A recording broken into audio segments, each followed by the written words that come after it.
গুৰুত্বপূৰ্ণ পথ এতিয়া মই ৰাতিপুৱা 7টাতে যাওঁতে বহুত গাড়ী মোক দেখিলোঁ ক্ৰছ কৰিছে আৰু এইফালেদি গ'লে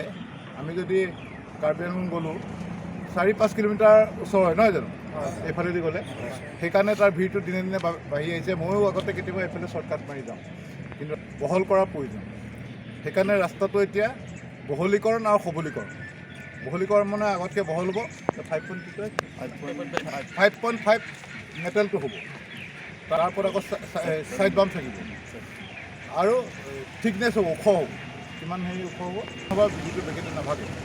সেইকাৰণে মই আগৰ পৰা ভাবি থাকোঁ যে এই ৰাস্তাটো বহল হ'ব লাগিছিল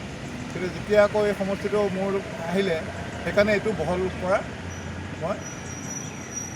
ব্যৱস্থা কৰি দিছোঁ ইয়াৰ মুঠ খৰচ হ'ব 3,68,00,000 টকা এই ৰাস্তাটো আৰু লগে লগে আৰু এটা হ'ব লুৰকিহাটৰ পৰা ফেঞ্চৱাত সেইটো 7 কিলোমিটাৰমান আছে মৰঙীত দুটা অঞ্চল আছে মই যিটো মোৰ নিজৰ পৰা যি চাই মেলি বুজিলোঁ এটা হ'ল NRLৰ ফালৰ সেই অংশটো এটা এই নামবৰ ছাইডৰ এই অঞ্চলটো NRLৰ ছাইডৰ যিটো অঞ্চল আছে সেইখিনি যথেষ্ট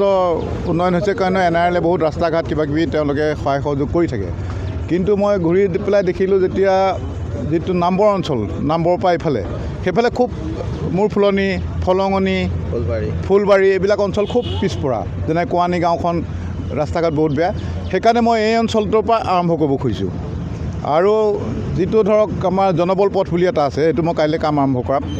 সেইটো আমাৰ সমষ্টি খুমটাই সমষ্টি শেষো ক'ব পাৰে আৰম্ভণি ক'ব পাৰে নামবৰ হাবিখনতে ডিভাইড হৈছে এফালে কাৰ্বি আংলং এফালে আমাৰ খুমটাই সমষ্টি গোলাঘাট জিলা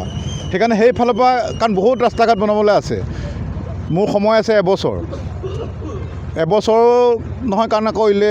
ইলেকশ্যন নটিফিকেশ্যন কিবাকিবি আহিব 6 মাহ বুলি ধৰক এই 6 মাহত মই যিমান পাৰোঁ কৰিবলৈ চেষ্টা কৰিম সেইবিলাক কি হৈছে নাজানো মই চব গোটেই অঞ্চলবিলাক ঘূৰা নাই কিন্তু যিবিলাক মই আমাৰ শেষ বা প্ৰথম যি পাৰ্ট নামবৰ অঞ্চলত গৈছোঁ সেই অঞ্চলত কিন্তু এটা মই ৰাস্তা দেখা নাই তো সেইকাৰণে কেনেকৈ কি কৰিব পাৰোঁ চাওঁ আৰু আজি মৰঙীত মোৰ প্ৰথমটো খোজ আজি ইপিনে 3 কিলোমিটাৰ ইপিনে 9 কিলোমিটাৰমান পথ বহলীকৰণ আৰু সবলীকৰণ এইকেইটা খুব গুৰুত্বপূৰ্ণ পথ বহুত গাড়ী যায় এই ৰাস্তাটো যদি আমাৰ হৈ যায় বহুতৰ ধৰক 5 কিলোমিটাৰ 6 কিলোমিটাৰ ওচৰা ওচৰি হৈ যাব এইটো চমক সৃষ্টি কৰিলে মই কাম নকৰোঁ মোক কাম লাগে সেইকাৰণে 7টাত কৈছোঁ যে আৰু মোৰ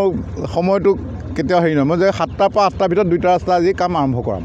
কাৰণ ডাম্পাৰবিলাকো শুই থাকে সেইটো আগতে ৱাৰ্ণিং দি থোৱা আছে 7টাৰ পৰা কাম কৰিব লাগিব সময়টো কম আছে ন ঠিক আছে যিকোনো খবৰৰ বাবে যোগাযোগ কৰক 7099017330 লগতে 7099017110 নম্বৰত